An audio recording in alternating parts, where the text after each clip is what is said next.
Y'all gotta get with the program, champ. Y'all gotta get with the program, champ. Y'all gotta get with the program, champ. Y'all gotta get with the program, champ. Y'all gotta get with the program, champ. Y'all gotta get with the program, champ. Y'all gotta get with the program, champ. Y'all gotta get with the program, champ. Y'all gotta get with the program, champ. Program, champ. Program, champ. Program, champ. Program, champ. Program, champ. Program, champ. Program, champ. Program, champ. Program, champ. Program, champ. Y'all gotta get with the program, champ. Y'all gotta get with the program, champ. Y'all gotta get with the program, champ. Y'all gotta get with the program, champ.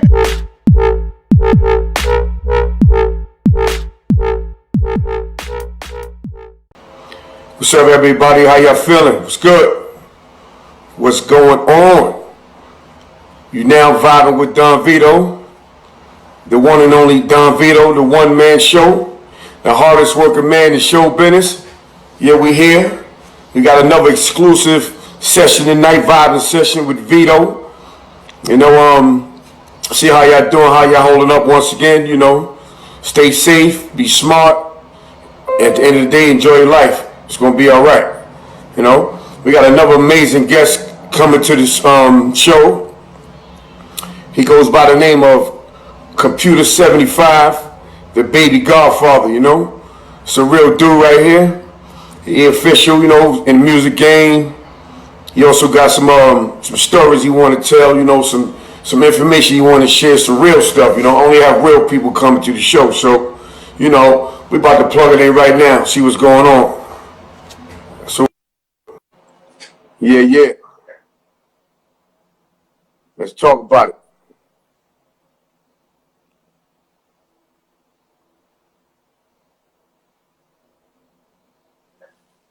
He about to pull up in a minute. I'm at Computa 75, the baby godfather. We waiting right now. Let's do it. I know we got a little internet problem right now, but I see him trying to pull up. One man show right here. How you? What's good? Appreciate you watching. It's my man name. Ablaze Entertainment. What's good? How you? How's everything? Yeah, stay tuned, man. We got a good one. We got another good one tonight. You know? Definitely. My man Computa 75 pulling up right now. Shout out to my man DB Sharp. My good brother. You know, he's in the building. He's around. Let's chop it up.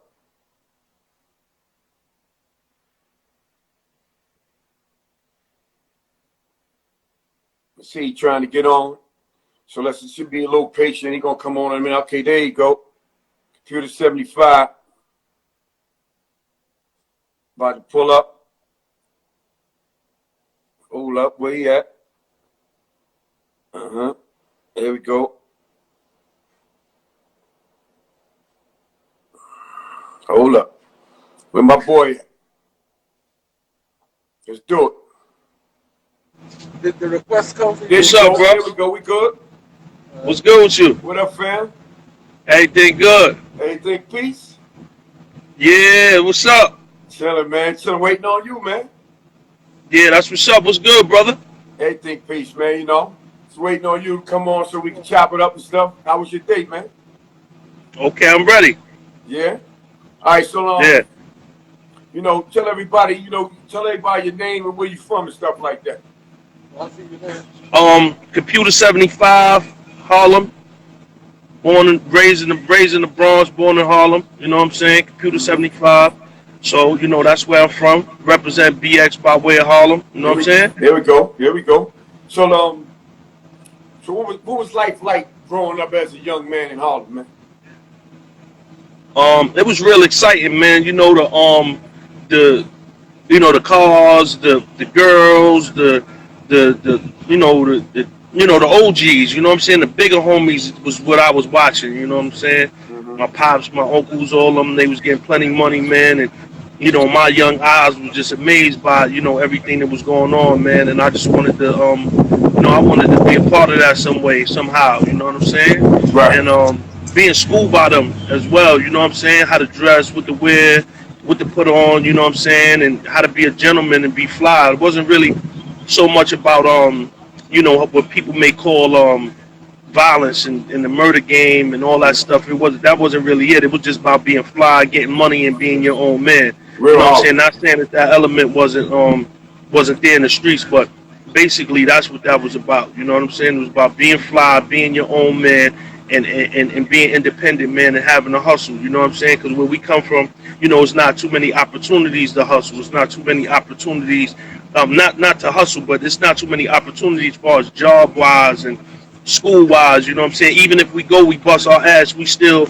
never get a chance to work where we went to get the trade for. You know what I'm saying? So Right, let's just say, right. for instance, we went to school for construction, and you wind up getting a job, you know, being a lawyer's assistant, sitting at the desk, getting $20, $30 less than what you went to school for. So, you know, I started seeing a lot of that happen to my homies, and I didn't want it to happen to me. So I took my destiny in my own hand. Right, right.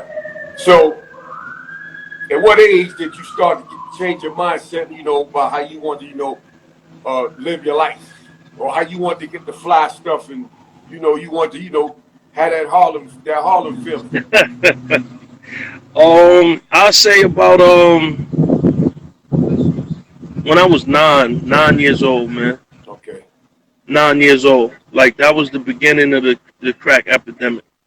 So I would say like about yeah, definitely 9 years old, because that's when I started selling newspapers and all that, and bootleg CDs and oils and Yeah, T-shirts yeah.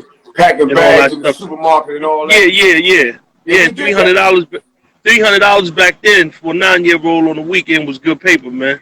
You Exactly. know. Very good paper. So so that was, you know, my grandma used to tell me, you show me that you serious about what you want to do. You meet me halfway. That was her Yeah. way. Yeah, yeah, So, you yeah. know, if it was new coats or with levers or whatever it was that was out, I Yeah. had to show her that, you know, I had my half to meet her. You know what I'm saying? That's 9 years old. Though. Yeah, yeah. Delancey Street, Jew Man, all that type stuff. Yeah, Delancey Street, Jew Man, and all that KP stuff. You know what I'm Combs and saying? all that. KP Cons. You know what I'm saying? Then it went on to Genesis.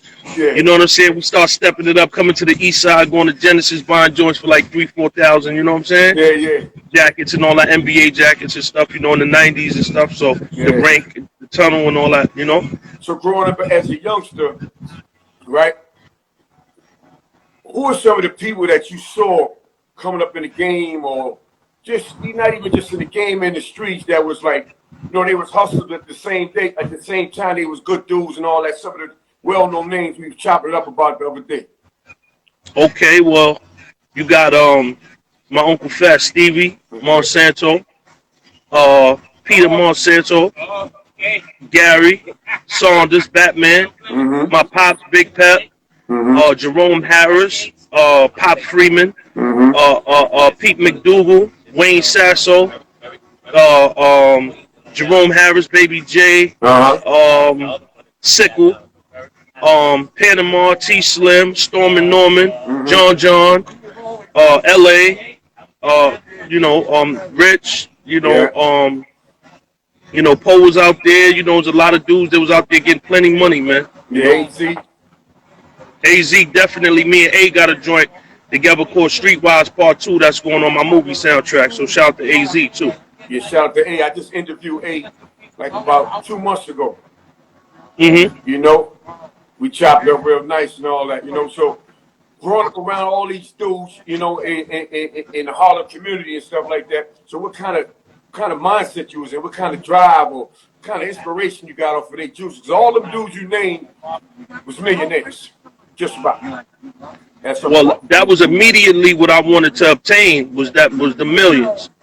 After I got to that level, you know what I'm saying? After I got to that level of, yo, you know, we done bought all the leather jackets, the Soda Club Pelés, the hobos, and you know what I'm saying. And then before that, you know, I was wearing British and mock necks and quarter fields and overlaps and all that 5, 6 years old. You know what I'm saying? That looked crazy for a young kid to be wearing quarter fields, mock necks, and overlaps and British and desert boots and all that type of stuff. You know what I mean? So I had big medallions and all that back then. You know, so that was a phenomenon back in the days. Betamax and the UHT. That's when you was in the crib. It makes sound real simplistic now, but you talking about 80, 81, man, being able to watch Enter the Dragon or Flash Gordon and Nighthawks and all that in your crib, that was unheard of back then, man. Really, man. Betamax cost like 1800 and our rent was like $52. Yeah. The brownstones and all that shit was like, cracked out, right, smoked out, and now they want $3 million for the judge now, huh? Right. Yeah. So what was the name? Some of the spots that was rocking in Harlem around that time, man. What year specifically you would say? Back, I'm talking about in that era. I like that era with Bat and all them dudes, man. Jerome, you got 116th Street, the mecca of it all, man. The Ravella, man.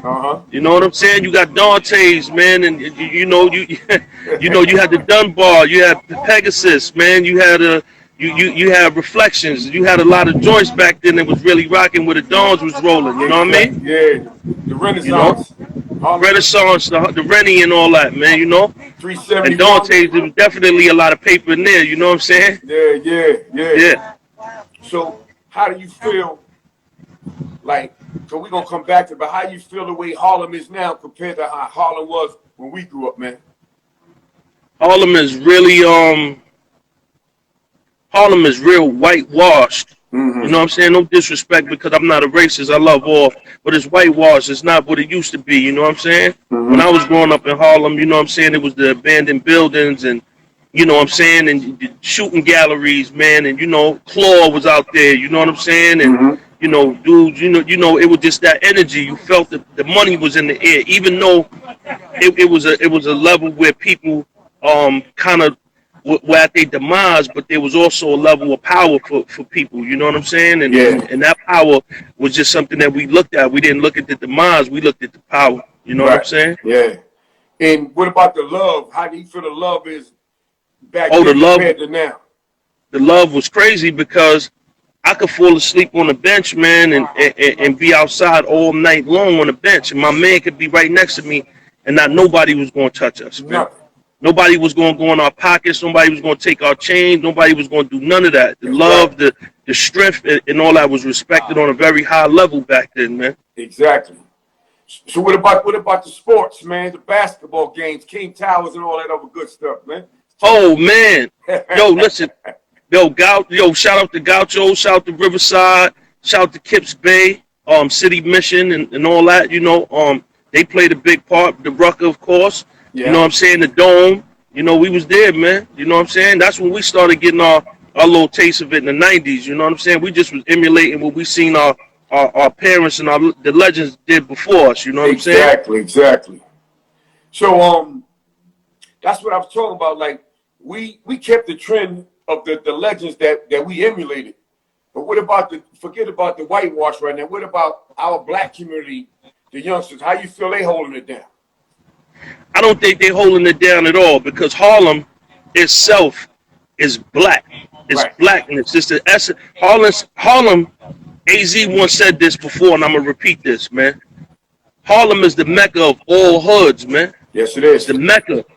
And then it spreads out across the lake, like A said, man. You know what I'm saying? So Harlem is the mecca. It's blackness. When you hear Harlem, you think of not just what we talking about in the 70s and all that. You think of Cab Calloway and Sugar Ray Robinson and Billie Holiday and all of them. Right. That era. Because they came from the South and they came directly to Harlem. Yeah. Everybody came to Harlem. It wasn't it wasn't the Bronx. It wasn't Queens. It was Harlem. Harlem was the birthplace for black love and black unity and black people, man. And we lost that, man. Yeah. So not to, you know what I'm saying, that I discriminate for us with the white America that's in Harlem and a lot of the gangs, but how you feel how the gangs is out there representing Harlem, man, where they killing each other senselessly and all that, man? Say that again. I couldn't hear How you. you feel about the games, the young brothers, man, that we paved the way for them? Because we got our style from Bat and Jerome. How you think these young brothers in these games killing each other senselessly over nothing, man? I think what's happened is that they lost. They wasn't taught the respect. I can't even say they lost anything because they just wasn't taught the respect that they were supposed to be. My generation was taught all generations was taught respect, right? So you got the dudes that was getting money in the 60s and 70s that was schooled by the people from the 1900s and the 20s and the 30s and the 40s and so forth. You know what I'm saying? So each generation taught a generation. But when that crack epidemic hit, a lot of people wasn't able to teach their children, you know what I'm saying, because the drugs took so much control over the community, so much control over the people that we couldn't even, it was no teachers because either you was getting money or you was getting high. So if you ain't take the time to learn, you lost. You know what I'm saying? And that's the sad thing, you know what I'm saying? You know, and no fronting, because we keeping this thing 100, we keeping this a buck, man. And my Uncle Sammy White used to hit Bumpy, man. You know what I'm saying? He was a sea merchant and he was hitting Bumpy, man. This is before, this is my grandmother in them era, man. So, you know, this is something that, you know, that come in the blood, that's in the blood, man. You know what I mean? This ain't no front, no faking or nothing. This is straight from the concrete all the way up, man, you know? That's the original Harlem. Yeah, original.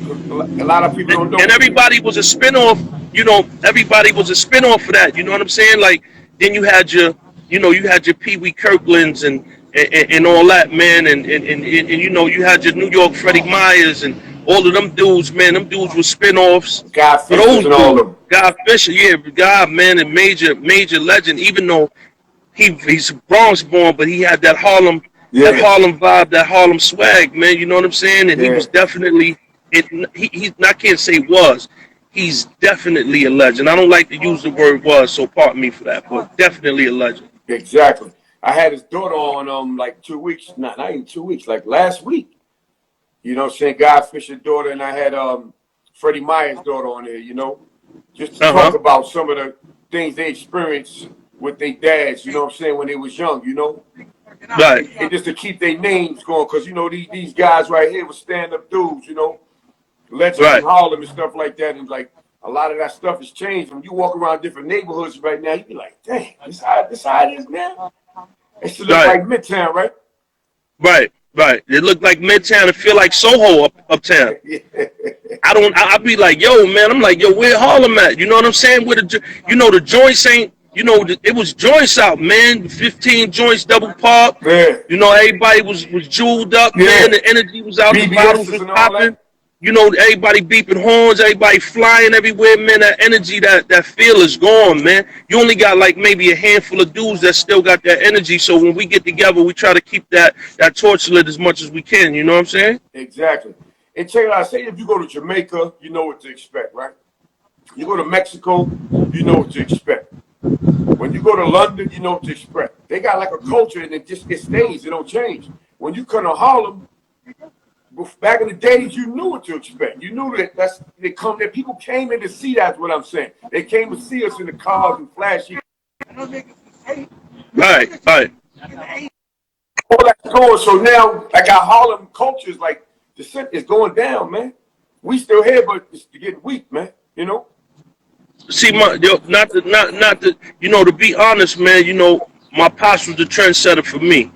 You know, all of my uncles was definitely trendsetters, but I was so close under my pops, you know what I'm saying? His mother raised me, so I got a chance on that bike. I got a chance to be able to see a lot of the things from a kid. So, you know, even though they like, yo, how this dude so young, and he talking about Ted Lapidus and Susan Bennis and Warren Edwards and Take Six and all that stuff. These are places I was going with my pops. Yeah. You know what I'm saying? These are joint places I was going with him. He'd come get me, you know what I'm saying? He had the Wagoneer, Peugeot, Datsun 280Z, XT top back then, the Alfa Romeos and all. You know what I'm saying? This is facts. You know, so, you know, I was one of those little dudes that was very inquisitive, man. And then, you know, he let me watch Scarface, man. You know, when I was in elementary school, and I watched Scarface, and it was like, I thought it was good, but I already knew that, real life. Yeah. I already knew what was I said. Oh, they playing. This ain't, I know what it is for real. You know what I'm saying? Exactly. But he didn't keep my eyes closed or keep me sheltered.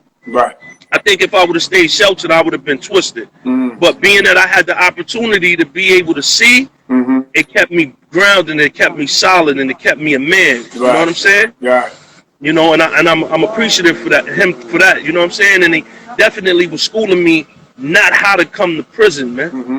To think. You know what I'm saying? To be Right. to be thoughtful about what you do. Not being emotional, even though I was kind of emotional, but I listened. You know what I'm saying? I used to be quick to wild out, but he'd be like, "Yo, listen, man. Yeah. You see where I'm at? These 27 joints, they got one waiting for you, man. Mm. They got one waiting for you, and they got one of these joints that's six feet down. They waiting too, man. There you go. There you go. So if you don't chill, it's a way you gonna get made to chill. Yeah. So Yeah. that's real. I spoke to I had an interview the other day. My man Shorty Rock from the YTC crew, the Yellow Top crew. Right. Yeah, he's put working back in the days, and he was Shout out to him too. Shout out to the homie. Yeah, he's a good dude. Mm-hmm. And he was saying, like, as he was saying, this is two ways to go. You gonna go in here, come in here with me, or you going down.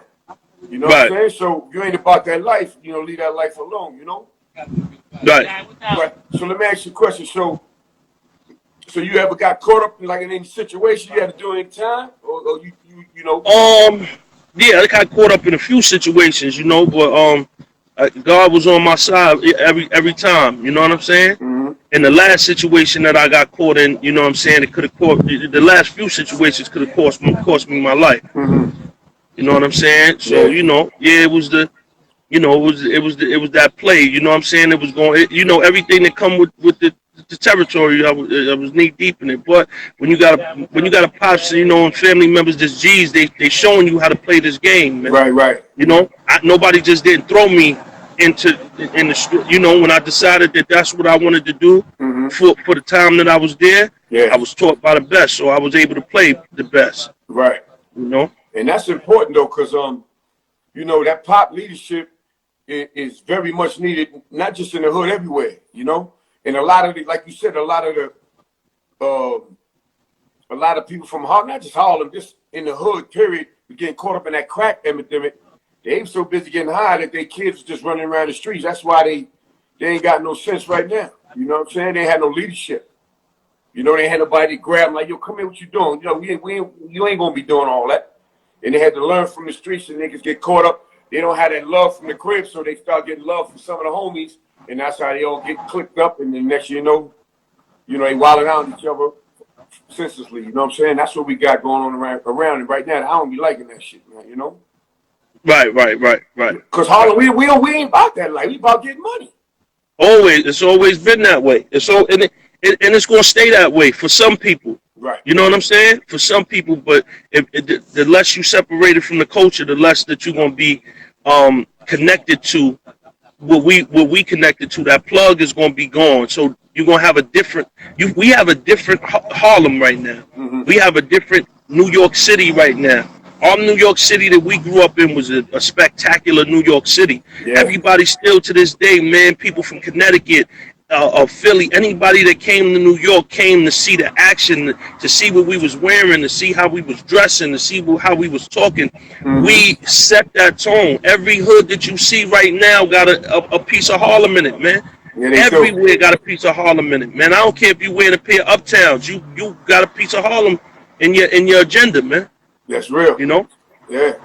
Hey, so let's talk. Let's just step it up a little bit more. So, how did you get that name, Computa 75? Well, Computa was a name that I figured. I was just like, yo, what's gonna be around forever? Because I know a lot of dudes' names fade, and do or get corny, and they want to. Put an AK to their name or whatever the case, you know what I'm saying? Mm-hmm. So I was watching the Terminator and they were talking about the computers and all. I said, yo, technology is going to be forever, man. Mm-hmm. So I kept that computer in the 75 part My mom used to say, God rest her soul, she used to say, boy, you big, man. You look like you 75 cent. And when she passed, I kept the Oh, 75 on the end, because of her, that she used to call me 75. okay, okay. So, do a little research on you and stuff like that. You did a lot with the music game and all that. Let's talk about when that started. I got signed to Warner Brothers Select Records in 1997. I think I was about 18.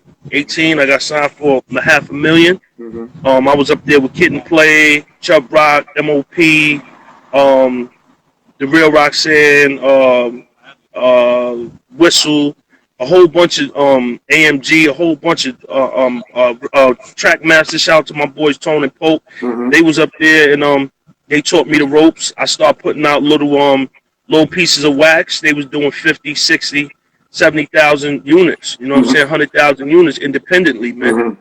So I was eating, you know what I'm saying? That's a lot of money, you know what I'm saying? Yeah, yeah. Back, piece of wax was like about $6.99, $7.99 back then. Yeah, You know what I'm yeah. saying at that time. And then my first gold joint was called Ground Zero. I did something for the World Trade Center, and that went gold. Mm-hmm. And my next joint went platinum on Motown called I Seen It All. I did that with Tito from the Fearless Four. You know Uh-huh. what I'm saying? Yeah. And me and Tito got together. That's a real strong, good brother. Mm-hmm. And that joint went platinum. And then right after that, I got down with Blue Da Vinci and Big Meech and them, man. And they signed me to BMF Entertainment. Mm. So And I was the now go ahead. first New York City dude rocking with them before people even knew who they was, man. Mm. So you should be out in the D. Yeah, I was out in the D, I was out in the A, and LA real strong, real heavy, Mm-hmm. and brought it back to New York, man, and made the wave for that over here, man. You know what I'm saying? And Yeah. made the dressing and then the Maybachs and you know what I'm saying, and all the big whips and all that. We was bringing that to the city, Mm-hmm. and nobody even seen those joints before. This ain't no front. And this is public street record, man. It wasn't no Phantoms and no Maybachs on the street until BMF. So you're Mm. pushing them joints young. You know what I'm saying? Yeah, yeah, yeah. So Yeah. what made you interested in getting into the music game? Cause I was already affiliated so much with a neighborhood that my neighborhood where I grew up at, as far as houses was, full of Diamond D, Lord Finesse, Mm. Showbiz, AG, Mm-hmm. Fat Joe, Aaron Hall, Guy, Mm-hmm. SWV, Grandmaster Flash, and the Furious Five. They was all in my neighborhood. Yeah. So I was exposed to music. So what I started to do was I started to implement what I learned in the streets into my music, and that built me a cult following underground where I Mm-hmm. had my own followers, and it wound up being a real serious thing for me, man. And it gave me a underground presence that was really strong, so strong that the mainstream was like, yo, this dude is telling the truth. Right. It's different when you making up shit and then you telling the truth on your music. It's a different kind of element because other people are scared of it because they all made up. These dudes is made up. You know what I'm Mm-hmm. saying? Yeah, You yeah. know? And so my uncle Small Paul and my pops and them was drinking Cristal and Louis Rhoda and all that. It was actually Louis Rhoda, man. That was back in the 70s, man. Uh-huh. You know what I'm saying? But they not gonna tell you where it started from. Them dudes, that's come from uptown, man. Yeah, yeah. Zip and them was with Zip, God bless the dead, man. He was the first dude wearing platinum jewelry and all that, man. But they not Mm-hmm. gonna tell you that. But I'm here to tell you that. That's the truth. Right. That's the truth that I know. You know what I'm saying? And Uh-huh. that's the truth that I know is real. And a lot of us that's from Harlem gonna stand up and vouch for that truth. Yeah, there you go. And Right. I've been bringing a lot of guests to the show to talk about this realness, man. You know what I'm saying? Because a lot of people talk about that fake stuff. I'm tired of hearing about that, man. I can't relate Mm-hmm. to that. So I said, you know what? I'm just going to be bringing people. Not to say that people ain't right saying no names, but I'm bringing all realness here, man. You know what I'm saying? And Mm-hmm. so we can bring some of this essence back and people can hear some of these good stories, man. You know what I'm saying? Right. Right. So, yeah, we want to tell these stories. Don't let nobody else tell it. We want to tell it ourselves because then the truth will come out a little more, than the next person telling it. You know what I mean? Right. So what kind of music credits you got? Who you did songs with and stuff like that? Oh man.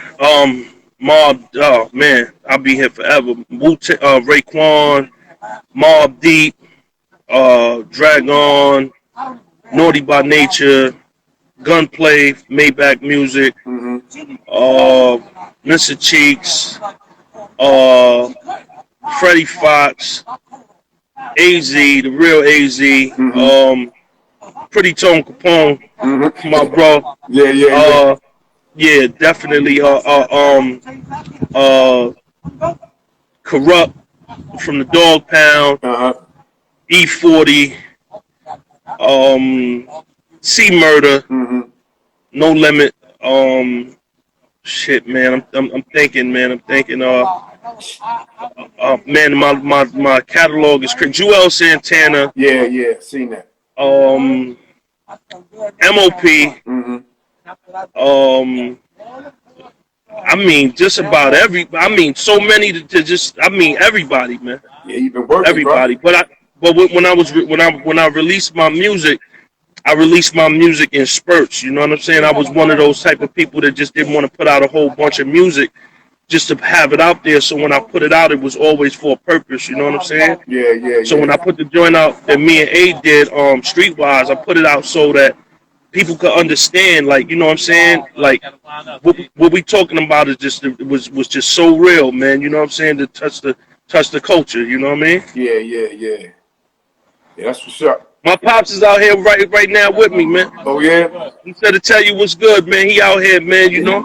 Tell He him I said he said. definitely gonna see you next week. That thing is serious, so he's Oh, sitting here listening oh, in the absolutely. cut, man, to these jewels getting dropped to you, man. Yeah, yeah, we gonna get it in. I spoke to him. I spoke to him there. Yes, the other day. Yeah, I spoke to him. Yeah, tell him I Right, said what right. up, man. We definitely gonna chop it up. Definitely. Said tell Yeah. you what's up. Yeah. With Black at. He right here too, man. They in the cut, man. They chilling. Yeah, Yeah, they I'm gonna come chilling. out there and chop it up with y'all in a little while, you know. But Definitely. so oh, there you go. Look at your man. What up, y'all? Yeah, right. you see the henchman behind you, man. That's right. That's Yeah. right. All history, all strength. Official, man. Official. Exactly. But Official. so tell people what you got going on now that we ain't chopping up about, man. I got my new movie coming out called Catching the Body. That'll be out in late August on Netflix. My partner DR Period, from Rock Boy, you know, he produced More Money, More Murder, More Homicide for Nas and AZ, Annie Up. You know, I mean, Hey Ma for Cam. I could go on for days, man. Blueprint for Jay-Z. Ducati from Fade to Black Films just did the movie Money with Jesse Williams. Right. The soundtrack on Rock Boy Sony. Catching the Body, the soundtrack, and also the autobiography Catching the Body. That's coming all at one time, man. You know what I'm saying? You've been working, And bro. also another television series coming up called Young Hoods on Hulu. So I'll be doing that. So that's what's going on, and that's big body movement right there, man. You know, So what's trying that? to Go ahead. Now go ahead, finish. elevated the game up a little bit more. You know. Mm-hmm. So what's Yeah. that all about? Like some street stuff or some more like what? Catching the Body is it's about decisions. It's a street. It's an urban film. Strong content, but it's about decisions that we make every day that we have to make. Being in the life that we live, you know what I'm saying, and which everybody can relate to, whether you're a female or male or whoever. You know what I'm saying. If you're part of that culture, part of that life, you'll be able to, you know what I'm saying. You'll be able to relate to that. Right. That's all right, man. So you got a lot of strong ties out there in the music game. Definitely. Media. Shout to Eric B too. Shout to my big brother Eric B, man. Yeah, Eric B. Yeah. What up, bro? Yeah. Yeah, R.I.P. Yeah. His daughter and all that too, you know? Yes, God bless his daughter, man. God bless, his daughter, man. Much love, man, to the big bro. Shout out to Rakim too, man. The double R, man. Double R. The real rock is what I call. Yeah. Hey, listen, he still can hang with these niggas in the game. The best of them. Huh? The best of them. Easy. So So you move around. You stay in New York. You move around out of town. What's going Yeah, on? Connecticut, PA. You know what I'm saying? Down bottom ATL, New York, of course, Harlem. Yeah. So I'm moving, man. Yeah. I'm moving. So how you feel about this COVID-19 situation, man? All I can say is I just trust God, man. Mm. I trust God with my whole life. I've been trusting him, man. So I ain't gonna stop trusting him now. That's right.